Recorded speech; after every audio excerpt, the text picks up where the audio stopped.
gather to pay tribute to Emily Alban Sattin, to remember her, to mourn and to grieve.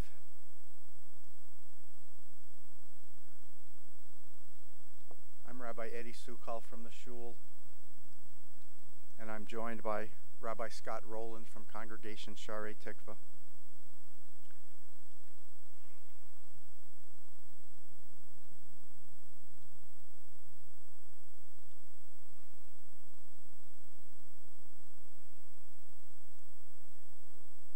Today is a day of unfathomable sadness,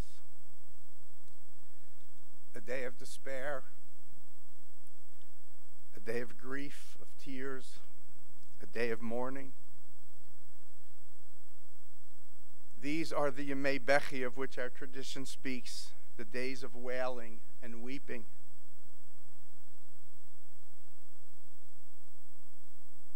Wendy and Bill and Marcus, Micah, Ben, and Becca, to you and to your family, we are here with you today to comfort you and to offer our consolation. We gather with you to call out to God on your behalf. We ask God to be with you. We pray that you will feel God's presence enveloping you and comforting you just as we do.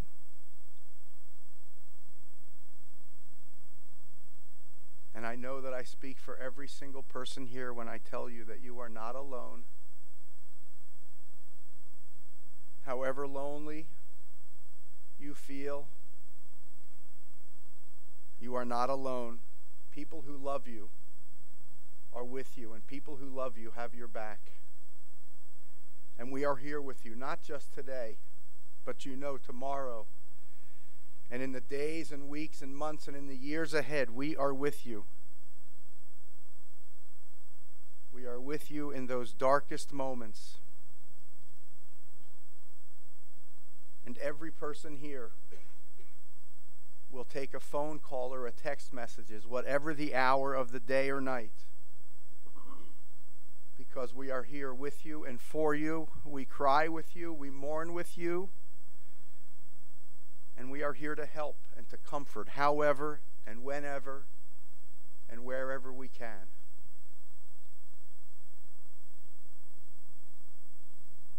People who love you have your back.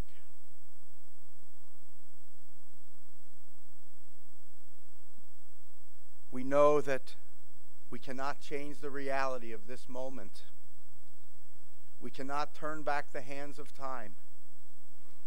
But we can ease your pain, if only a little bit. But a little and a little and a little, it will make a difference. And know this and remind yourselves of this even in your darkest moments of despair. All of us here love you and cherish you. And people who love you, we have your back.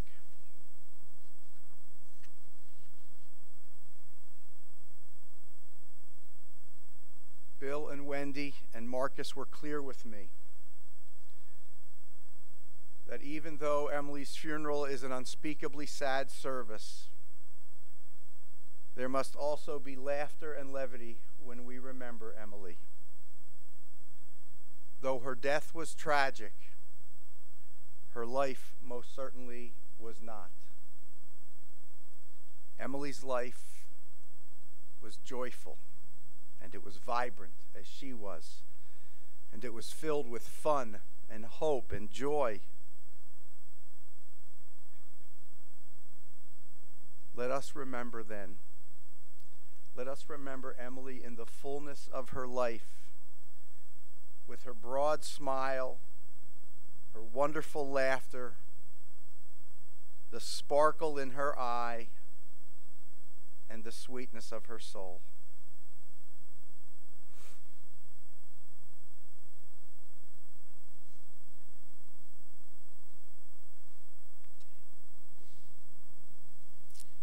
Say together the 23rd Psalm.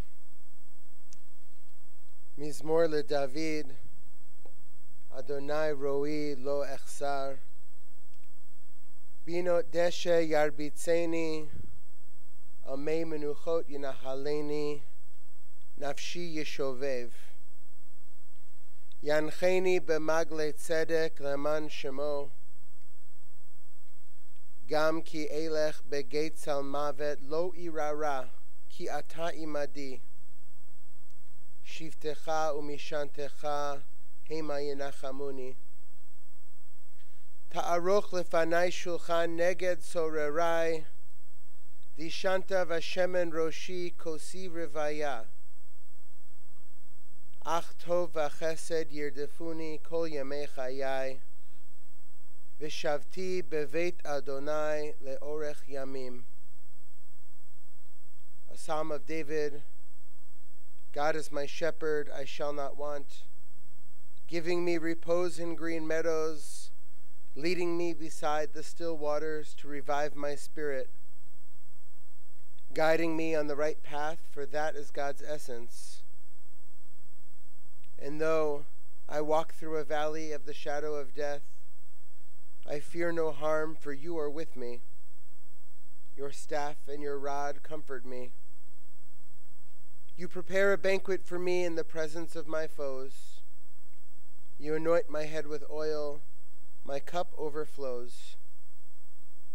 Surely goodness and kindness shall be my portion all the days of my life. V'shavti beveit Adonai leorech yamim, and I shall dwell in the house of Adonai forever.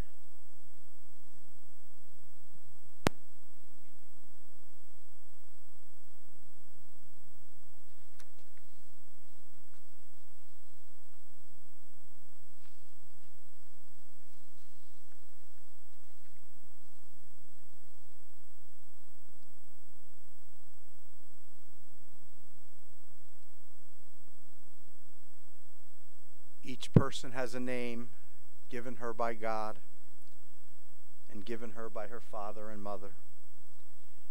Each person has a name given by her stature and her way of smiling. Each person has a name given her by the mountains and given her by the walls. Each person has a name given her by the planets and given her by the sea. Each person has a name given by her neighbors and given her by her craft. Each person has a name given her by the seasons of the year and given her by her feast days. Each person has a name given her by her longing and given her by her love. To offer words of tribute and to remember their sister, I'd like to call upon Ben and Micah.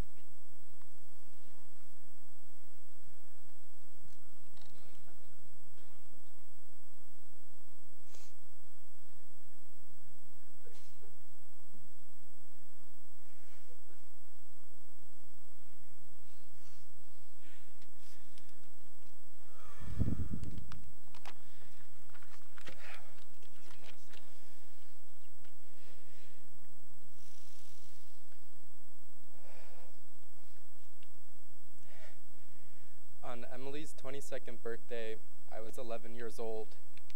My brother Ben told her that she should treasure that year because it was the only time in her life that she would be twice as old as me. And I can remember so perfectly how she turned to Ben with this look on her face like he was the dumbest person in the world.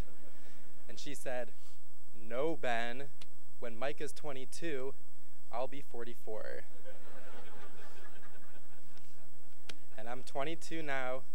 And although she was born in 1985, she's 44. Right now, I'm wrapped up in this purple blanket. And when Emily was in college at Ohio State, there was a siblings weekend where siblings were allowed to sleep in the dorm with them. I was maybe 7 or 8, and I was very excited to spend the night with her. She let me borrow this blanket that night, and I've slept with it every night since. Emily also liked to permanently borrow things from us. Whether it was jewelry or cosmetics from my mom, t-shirts and sweatshirts from myself, my brother, and my dad. Almost every time she came over to our parents' house, she would find time to rummage through our stuff, just to keep tabs on things. She even taught me some of her skills, and there was never a hotel that we went to that did not have a few shampoo bottles missing. Emily was 11 years older than me. When I was little, she loved to take care of me. She would feed me, dress me, she would play with me. And it wasn't just her being a good big sister.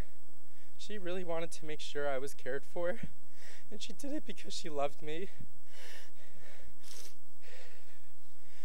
Everybody would call me Micah Moo, and she made it special because she was the only one who called me Moo, and she still called me Moo to this day.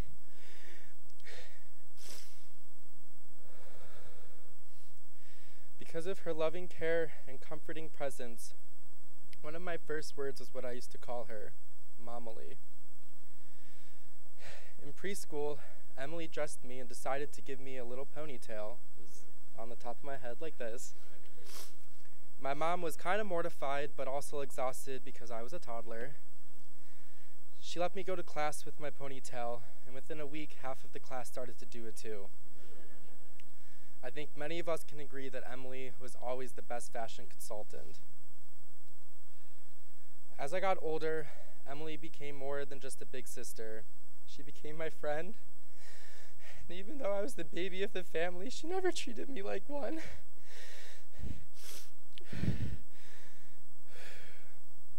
When I was in high school and college, she treated me like a person and not a child. She not only loved me, but she understood me, she respected me, and she showed that to me every time we were together. Even when I would come home from college and I'd be hanging out with my high school friends, she would still join us just to spend a little more time with me. Sometimes this would put me in stressful situations. She would always drive me back to the airport to fly back to Baltimore, which is also why I almost missed every flight back to Baltimore. At Pesach, my parents would host the first night Seder. Emily was always a whirlwind of help, spending days baking desserts with my mom and setting the table with me. We were put in charge of putting out the pickles and olives, which often meant we would put out empty bowls since we would eat everything in the kitchen. Eventually, my parents figured out just to get double the portion and have my brother prepare the pickles and olives after having me and my sister prepare them. Emily and I, we just kind of spoke the same language. One time we were baking together and she asked me to grab her a spoon and I asked, "What flavor?" And she replied, "Jewish." And I got her exactly what she needed. I always looked up to her and I always wanted to be like her. And in high school she used to do art. That always stuck with me. When I was in high school, I started to explore art too. And I discovered my passion for it. And when I decided to apply to art school, she was the first one to support me throughout.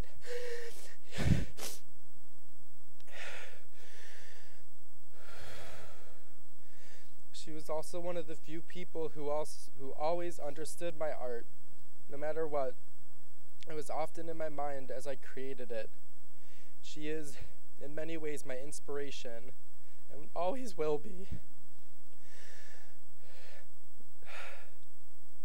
I wish I had more words and more time and fewer tears and tell you more stories. It's been very comforting to hear stories over the past few days about her that I've never heard before. It's amazing to me how everybody has their own Emily story. Everyone has their own perspective of the wonderful person my sister is. And I know there are never going to be enough words to accurately describe her, to capture how amazing she is. The first time I realized how amazing she is, I was a very little kid. I looked at her one day and realized that she was my sister. So even though she went about her daily teenager routine, I followed her around the house for 3 hours, just saying, "You're my sister. You're my sister. You're my sister."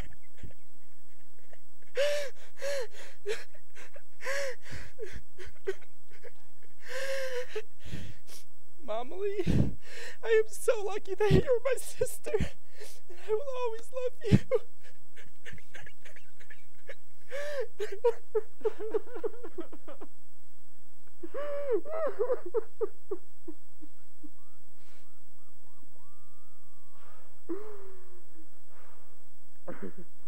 Follow you. Sorry. I just seem a little wet.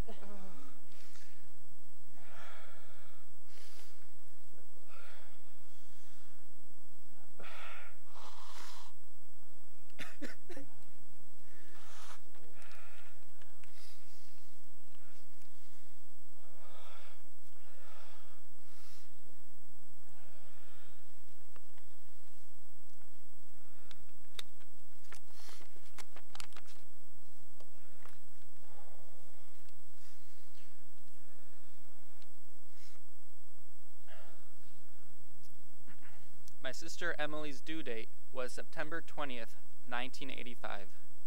No one should be surprised that she was actually born 9 days late on September 29th.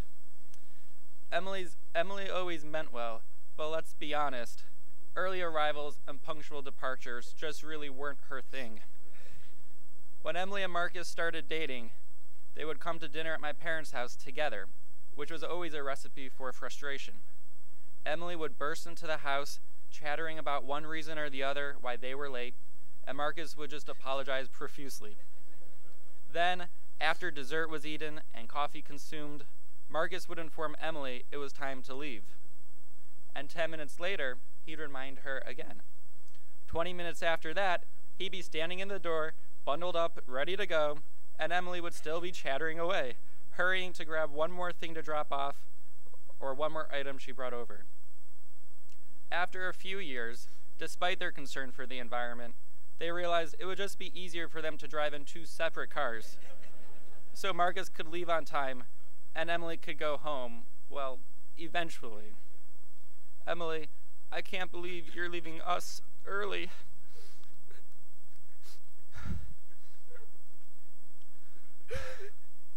My parents moved to Cleveland on New Year's Eve 33 years ago, driving up from Florida with 2 cats and my infant sister.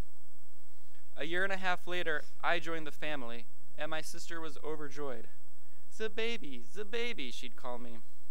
She loved me so much, she would often share her toys with me in the crib, which prompted my parents to shield me from her love by buying a net to cover the crib. As kids, there was no doubt in the house who the older sibling was. We played house. My role was often the dog. And we played with Barbies.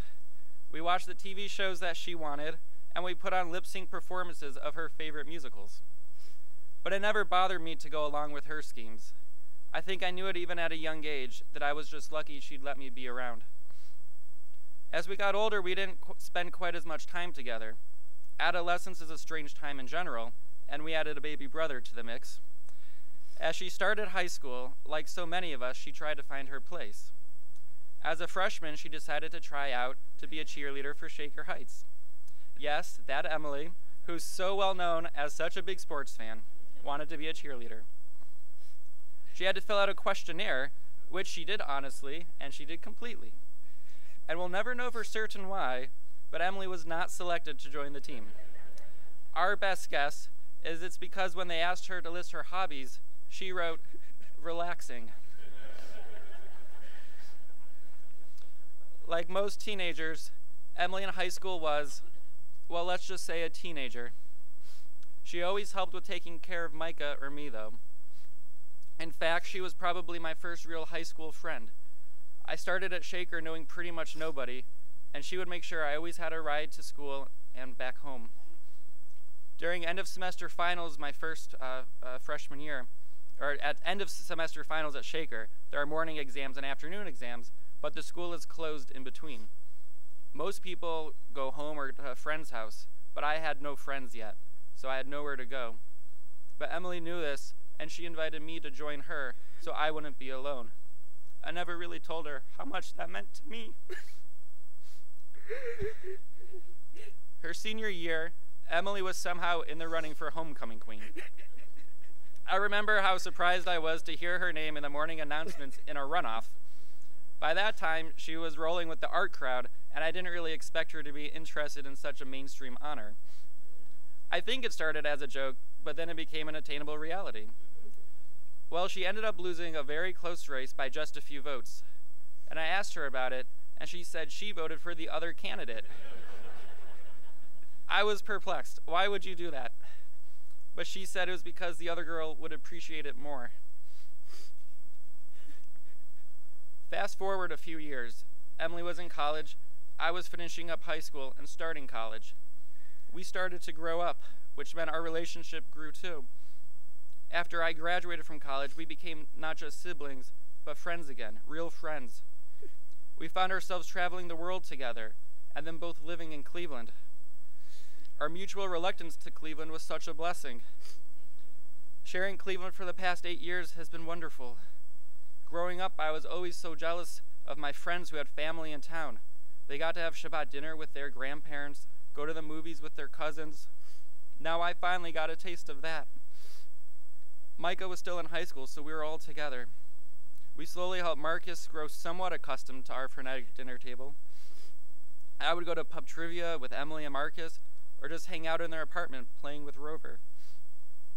Emily and I got season tickets to the theater, which gave us a chance to catch up, and of course find something about the show to critique. So many ordinary moments, so many beautifully ordinary moments. Just a week ago, Beck and I had dinner with Emily. Beck and I had dinner with Emily before going to see the show Chicago. At dinner, Emily was the one who reminded us that it was our 3-month wedding anniversary. Emily was always thoughtful like that, saying the words that need to be said.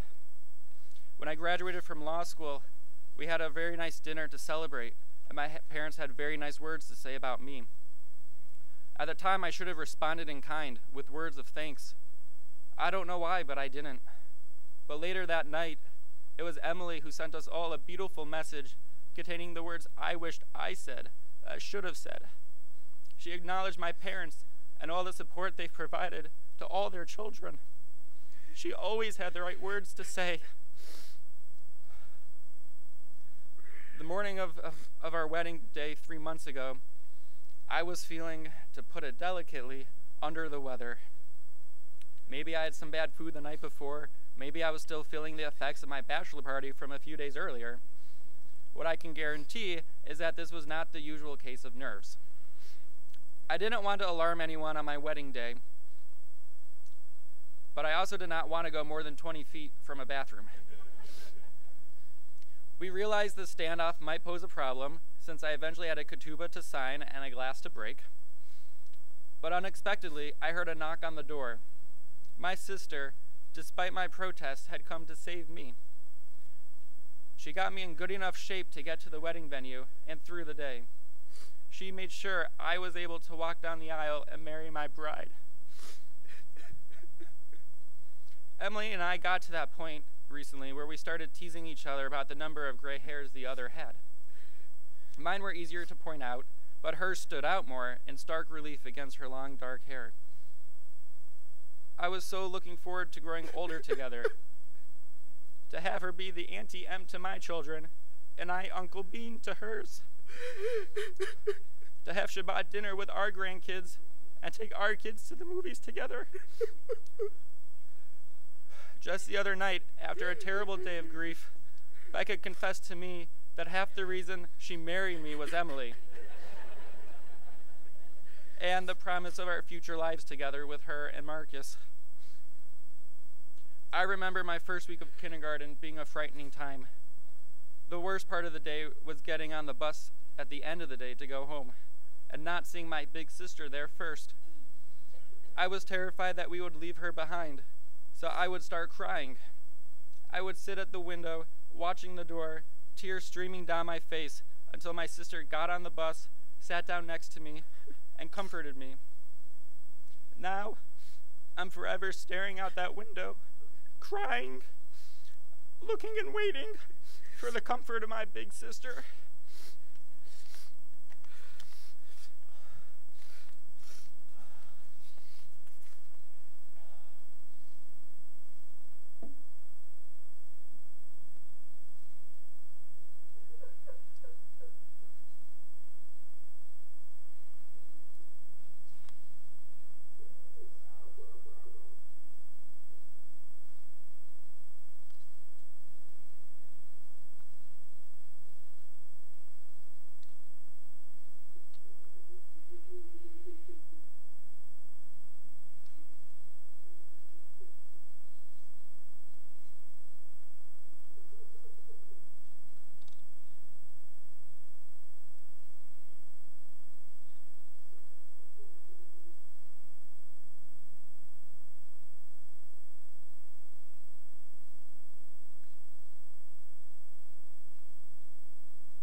There are stars up above so far away we only see their light long, long after the star itself is gone.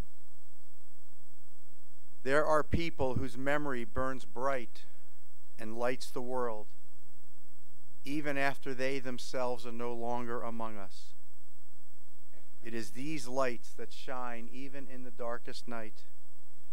It is these lights that guide us and illumine for us our path.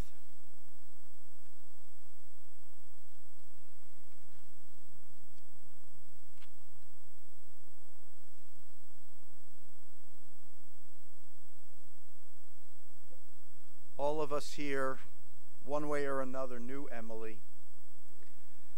So it will surprise not one of you when I mention that she could be sweet and kooky and fun and quirky. Emily had artistic sensibilities and a certain kind of flair. I searched for the phrase to try and capture what that flair was. I was unable to do so. That's the kind of flair she had.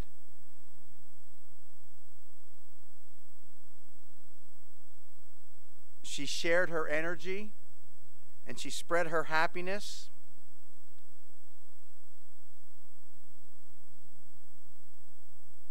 Emily had grown into a self-assured young woman,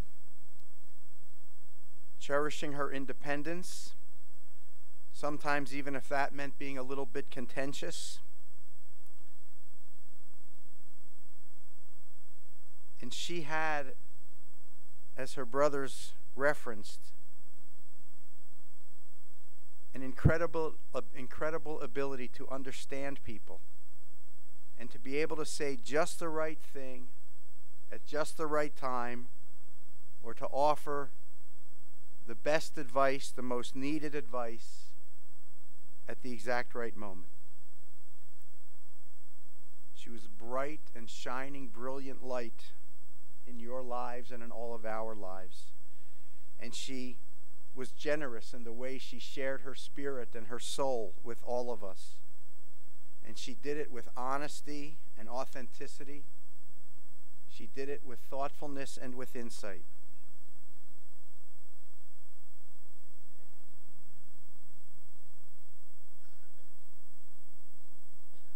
I knew Emily many years ago, but just a little bit, when she and my children were at the Ognon School together. And she was a welcoming person there, and she greeted new students and made them feel at home and comfortable, particularly in the middle school years, which is an awkward time at best. But it wasn't until 5 years ago that I got to know her much better, when I got to know Emily and Marcus as we prepared for their wedding. And I came to understand and to see that Emily had a unique and unusual and exotic even, maybe even an extravagant way of looking at the world. She saw things through eyes differently than the rest of us. And one of the things that she always saw in the world, amazingly so, was beauty and goodness. Even when others couldn't or didn't, she saw it.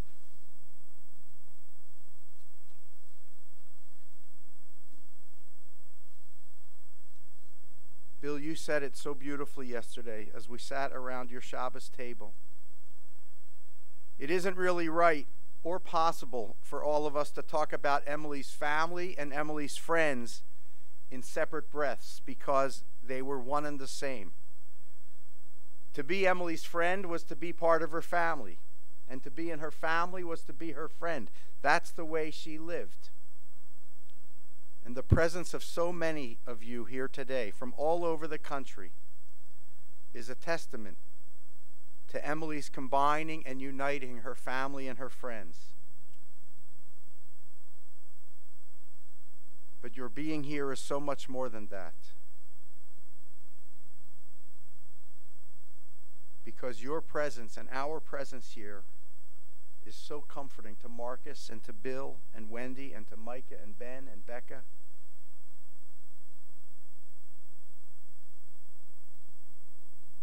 In a sea of pain and anguish, we can provide an island of consolation, and we are here.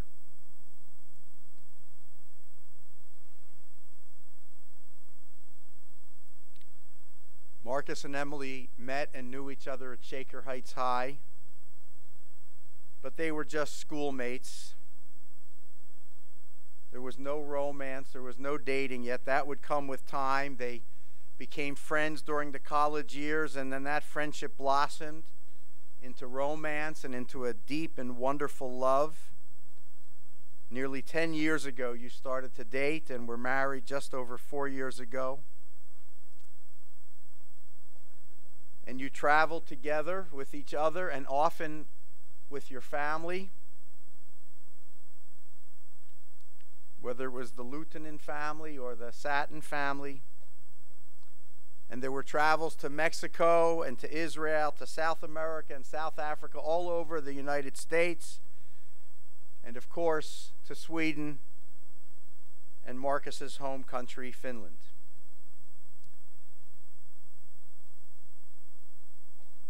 And it was a beautiful and a magical evening in August of 2014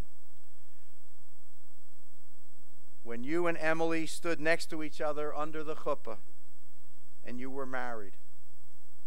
And you created a home that was a special kind of fusion of American Jewish with the very best that Finland has to offer. Sure, there were cultural differences at first, but Finns and Jews both eat herring. And so you created a married life together in a home that was enriched by the unique and special qualities that you each brought to your marriage.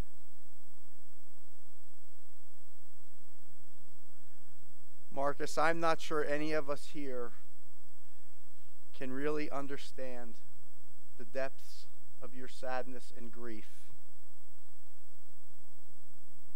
But you are part of a large collective Sattin and Lutonin family, and we are with you, and we are here for you.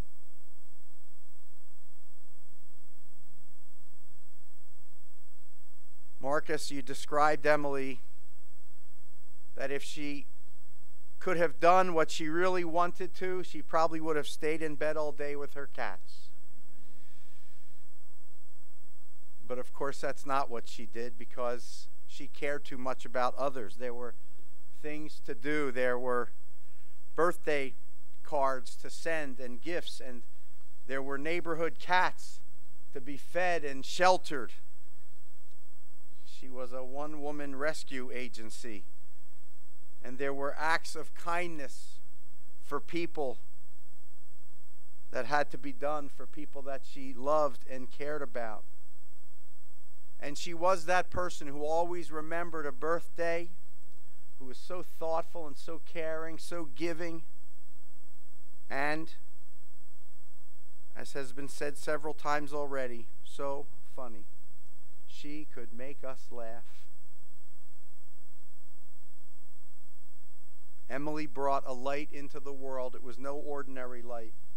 It was unique to her, and it was a bright and shining and brilliant light that illuminated our lives and made all of us richer and better for having known her. She did this with family and friends. She did it with her peers. And she did it also with children. She loved and adored children. She loved fawning over them. She loved teaching them.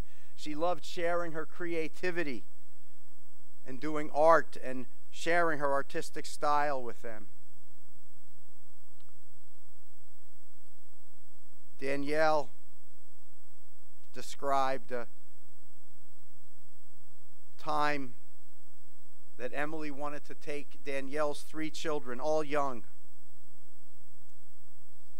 to go grocery shopping. And Danielle, as a young mom, knew that really most of the time moms want to go shopping without the kids because it's faster and easier. But Emily said, no, I want to take them with me, because she wanted to have an adventure. And she wanted to see the world through their eyes. And so, with toddlers in tow, off she went to the grocery store. And that love of children evolved into her recent work at the JCC preschool. It was, one of you said, something she was probably willing to get out of bed for, because she loved being there so much. It changed her whole schedule. It changed her orientation in the world. And she gave her heart and her soul to the children. And she felt privileged for being able to do so.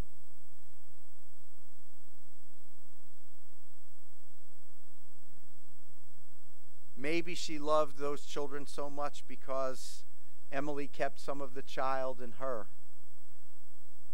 Sure, she got older, but she never grew up completely. And good for her for keeping her sense of wonder and amazement and joy. Emily was the first granddaughter on the Albin side of the family. And oh, how she loved her grandmother. They had a special bond their whole lives, and with such fondness, Wendy, you and all your family remember the very special bond that Grandma and Emily had. I'm not going to get this story right. I'm not sure if I'm supposed to tell it, but I'm going to. Apparently, Grandma had a cochlear implant, which involved a magnet on the outside or the inside, I don't even know, of her skull. And Emily loved to pick up metal things and attach it to Grandma's head to see what would stick and what wouldn't. That might be the only story we need to tell about Emily to understand how she lived and operated in the world. And of course, her brothers spoke such beautiful words of tribute, mustered the strength to stand here and speak. What a big sister she was to you. She wasn't really a bossy big sister because she didn't need to be bossy. The two of you simply understood that you were to do whatever Emily told you to do, that you were to watch whatever TV show she wanted to watch. That was the rule, and that was that. And it was simple and clear that this was not to be violated. Why be bossy when there was complete understanding amongst the three of you?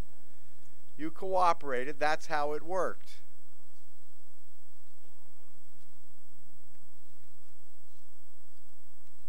And I know that Micah spoke of Emily being 11 years older than he.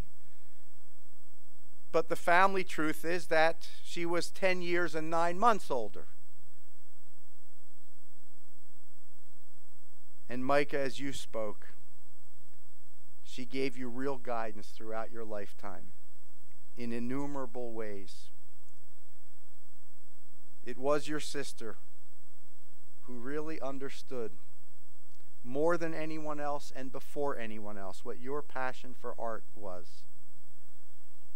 And she encouraged you and she helped you to advance and achieve your goals and ambitions as you move forward. That kind of encouragement, that kind of sensitivity, that's not just a big brother, little sister relationship. That's a genuine and a true friendship. It's more than that even. Emily was so central in your lives. She was for you an advisor, a confidant, a friend, a sister. She could be a calm in the storm for you. And if she thought it necessary, she could be the storm. And she loved to travel. But not like most of us love to travel. She was an unusual traveler.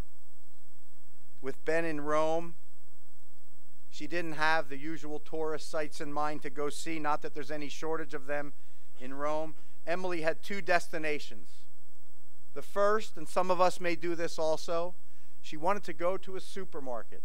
Wherever she traveled, she liked to go to the supermarket to see what the locals could buy and what they ate. And then, where did she want to go? In Rome, ancient city with so much to see, the Fair Trade coffee shop and roastery.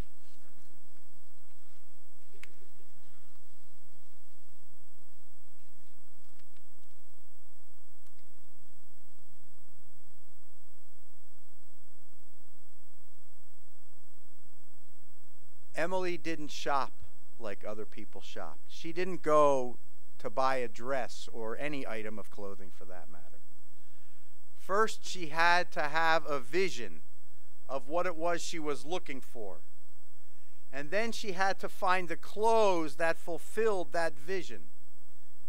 And apparently it was true that sometimes she was the only one that could see her vision, the only one that believed this particular item fulfilled that vision. But she knew how to wear clothes and she knew how to drape a piece of fabric or of cloth just in the right way to get the desired effect.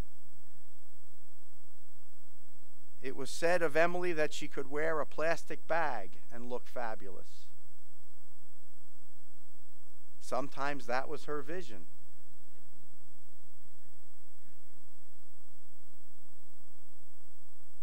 Emily had a deep sense of caring about everyone and everything, about the world, about nature, about the earth, about the way she lived, the things she did, the impact that the way she lived and the things she did had on others.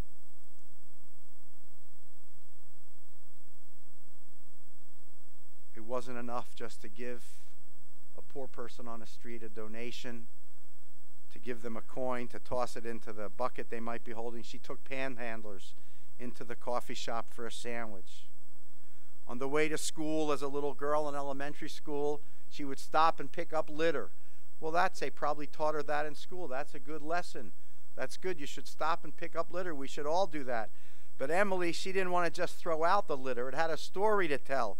She collected it and she created scrapbooks, genuine scrapbooks filled with scrap.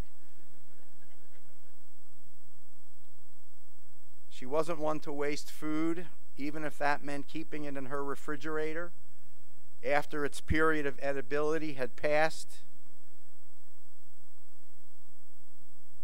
It's probably fair to say that in regard to certain material items, Emily wasn't quite a hoarder, but she wasn't exactly not a hoarder. She walked that fine line.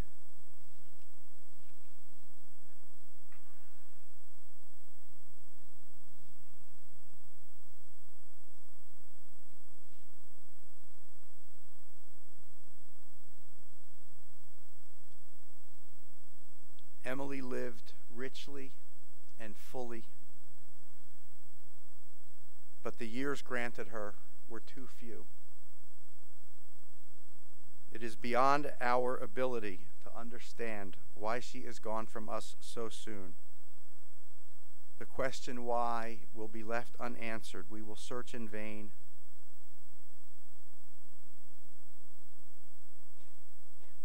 But this we do know, that she changed our world, that we were blessed to have her with us. And we know that we are all with you, her family. We love you just as you loved her. It is now up to all of us to write the legacy of her incomplete life. In the way that we live, in the way that we love, in the way that we care for each other, in the way that we comfort one another, we will complete the legacy of Emily's life. She was a blessing to you, her parents, her brothers, her husband. She was a blessing to all who knew her and to all of us who loved her. Zichrona livracha. The memories of Emily that we hold dear, our memories of a good and a righteous woman, will always be a source of blessing in our lives. Amen.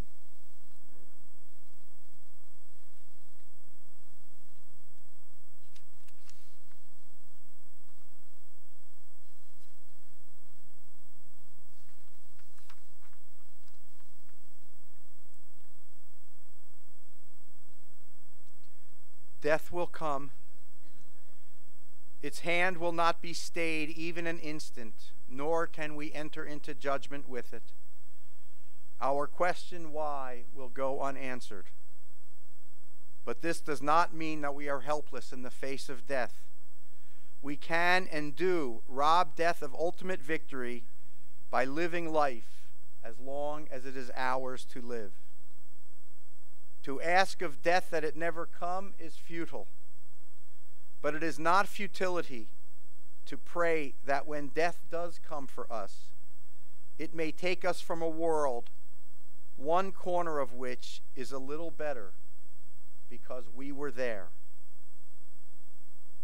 When we are dead and people weep for us and grieve, let it be because we touched their lives with beauty and simplicity. Let it not be said that life was good to us, but rather that we were good to life. Please rise.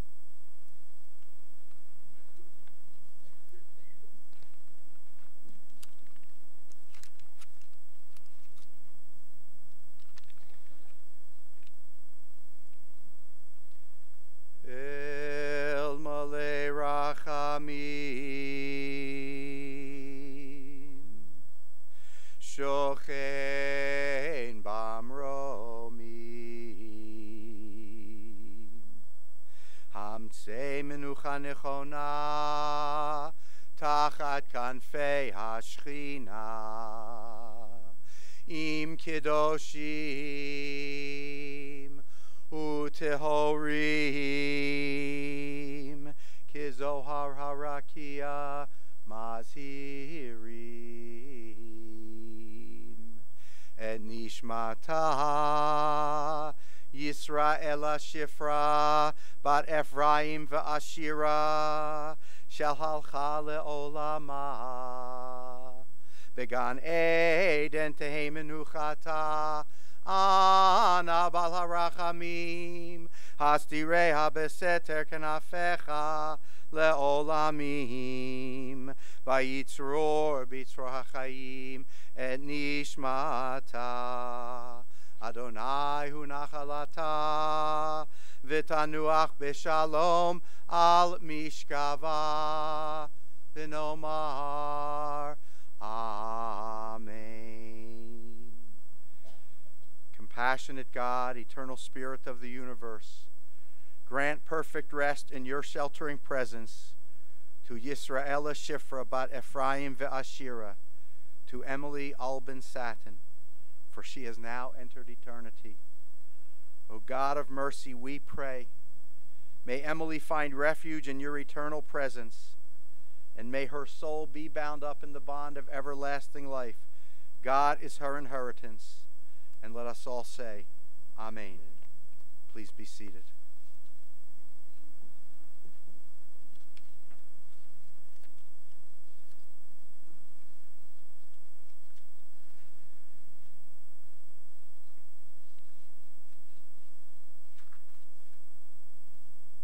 Our burial service will take place at Zion Memorial Cemetery.